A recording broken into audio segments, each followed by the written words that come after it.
Yeah, the point you brought up about the switching the seasons, kind of to flip back to that, also the point that I was always worried about with that is, in high school, if we play football in the spring and then we're going to play again that following fall, I mean, what do you do? Take a week off in the summer? And I mean, that's a lot of, banging on a young kid's body, kind of back-to-back seasons there, and I mean, so that's something else that you guys, and other boards that are making these decisions have to think about. What are you going to do then when it comes time for the next fall? What are the rules going to be, as far as summer workouts, and how much can you hit in the summer after you've just had a season in the spring? And, so, I mean, it's a lot more than just saying, hey, let's just flip the seasons and roll. Yeah, there's one model that has been out there that some other state associations have already adopted is not necessarily flipping everything, but kind of having a hybrid condensed season. Mm-hmm. So instead of starting right back in the fall, maybe starting late fall with your winter seasons in basketball and wrestling, or anything else you play in the winter, and then in the early spring, starting with your fall activities and basically pushing back your spring activities a month or two and having them maybe finish up later in June, early July.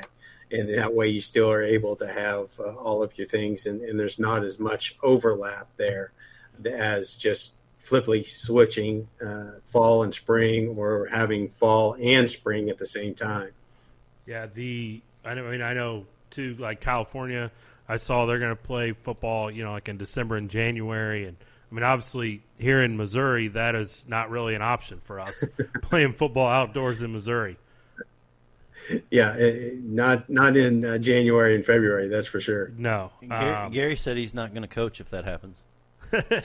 Yeah, I don't like to be cold, so I don't know if I could make it through those months coaching. I think the participation numbers would be down a little bit too. You couldn't even stay warm in the press box. No. But you guys have released a plan, as far as, like I said, the fall sports season goes, fall activities season. I'm sure that that's kind of a fluid document, as you said. You guys are always looking at everything, and I mean, but it's a plan so that teams can have an idea. And as of right now, I know football wise, August 10th is kind of that start date that everybody's looking for, and you guys plan to just kind of roll and play the season as close to a normal as we can right now. Is that kind of, am I reading that document right? That's our current plan as of 2:30 on Tuesday afternoon. Yeah. The fall sports, the practices could start on August 10th. That's Monday, and then a couple of weeks later, with competitions could begin on the 28th, with possibly announcing the classifications and district assignments on the 21st, right before the competitions begin. But as we said, we're still discussing with the board on what we need to do moving forward. And there still could be more delays in that, but that's what we're moving with right now as of today. Yeah. And one thing that I've seen and kind of got a lot of Twitter action this last couple of weeks is with, if a school is going to open, with an online only option, that mm-hmm. They're not then eligible for any MSHSAA activities. Has it been discussed to change that with more schools kind of maybe leaning that way? That's been a discussion item all the way through. And one of the biggest rationale there is, if the school district and school feels that it's not safe enough to have in-person learning, then as an extension of the educational process that extends to any practices, be it volleyball, be it football, be it baseball, be it softball, then if you feel it's not safe to have in-person classes, then it's also not safe to have in-person practices. Okay. So if a school has any type of in-person offerings, be it a hybrid model where the parents or the student can choose either online or in-person learning, there's still that in-person option. And so the schools could participate. At that point, it would be an individual school's decision on whether or not those students choosing the online only or the virtual only option, if they would be eligible at their local level. But yeah, those discussions continue to evolve, and that may be one of the changes, if any, that come about. So that was one thing I had, I guess, misunderstood. So if there is a in-school option, but the student opts to go online, either their parents, don't want them in the building all day or whatever the case may be, they are still eligible as long as that in-person option is offered. They could be, and unfortunately, our staff can't say yes, that student is eligible, because the local school may have a policy dealing with absentee. The policy may be in roots of dealing with absenteeism or a skip day to be able to play on Friday night, that type thing. So if a local school may have something that's more restrictive, saying that the student is not eligible at their school. But yes, the student could be eligible if they choose the virtual option. So if they are ineligible, then that ruling is not coming from MSHSAA; it's coming from the local school. Correct. Yeah. Okay. That makes sense. I think this was KY3, Jason. I saw this. I think it was out of a Springfield. That was one of the points that Gary was going to clear up. The one I had a question for on is they kind of took the 2 points out of the whole press release you just put out last week or a week and a half ago, whenever it was. And the other one is, if an athlete or coach tests positive for COVID-19, those in close contact to them are to be excluded from practice and play for 2 weeks. Can you go a little deeper on that? Well, that's not necessarily specifically to our guidance. That guidance is in a lot of other places as well, from the CDC, from the state of Missouri. Anytime that you come in contact with someone that has COVID, the first recommendation is to quarantine for 14 days. To make sure you don't have any symptoms yourself, or if you do get symptoms, that you're not passing along the virus. So that's kind of where that one came from. But what are the likelihoods of that wiping out a whole team? I mean, what considers in close contact or in contact?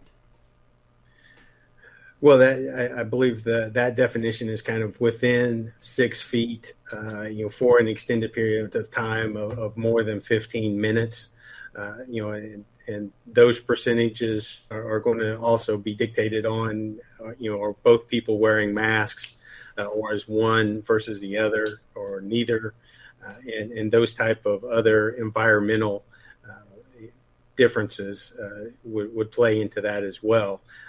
Someone that, on Monday doesn't have any symptoms. On Tuesday morning, they get up and, my stomach's a little off, but I don't have a fever. I don't have any of these other ones. Well, by Wednesday, now I have a fever. Now I have this in conjunction with the other symptoms. So I've been at practices for 2 days, breathing all over everyone without a mask, that I may have been contagious. Yes. One question we had also was about the taking the temperatures before practice. How is that going to be? Is that regulated anyway, or is that just you guys pass the word on? and it's up to the schools to regulate that themselves, or how does that work? The strongest, I say the strongest recommendation. I mean, actually, one of the actual requirements that was in that guidance was that each school should have a person that is in charge of their screening process. That there's one person that is able to document the screening process, take in that information, kind of be the gatekeeper of that. And if you do have to have contact tracing or anything like that, now there's one person that has that information and is able to implement that if needed. And so many schools were already in the midst of summer practices, have already had plans put in place of having smaller groups of social distancing in the workout areas or at practice, already have some sort of screening process that was put in place for their summer activities. So this is just more of an extension of what they were already doing. Yeah, it makes sense too. It makes sense, to have one person doing it. A lot of workplaces do kind of the same type of deal where I've seen where they actually have hired people and their specific job is just to test people. My wife works cardiology, and so they actually hired somebody, and literally their job for 8 hours a day is to sit there and take temps of everybody coming in the building, whether that's patients or doctors or nurses. So I think that makes a lot of sense. So that good plan. And the schools can break that up too. Especially where you have practices that may not be on site. Your softball team may have to practice at the city park when your volleyball team is in the gym, and so your coordinator can't necessarily be at both places at one time. So they may be able to give that information to the coordinator, and they have it in their central location. And some schools are having the parents or the students take their temperature at home before they even leave. And then once they get there, they communicate what their temperature was or any other information that they need to give to the school. We all appreciate, this is kind of like the normal problem that you probably deal with is having to become a weather person during bad weather season. This kind of is replacing that, and hopefully we don't have to go through this as often as we do the weather. But here's a question for you. Are there any plans for modifying playoffs so there are opportunities for state awards? There are lots of plans.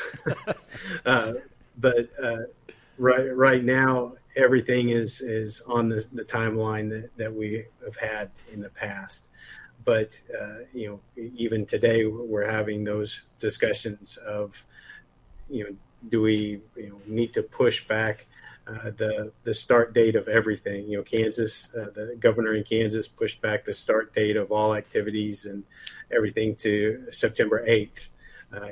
If we push back, do we then basically lose those 4 weeks and start on 8th and continue on with the same timeline, or how pushing back would evolve? Because the other consideration of when we make those decisions to say, okay, we're going to start the season September 8th, which is 4 weeks later. Now, do we push back all of their championship dates from where they are scheduled now?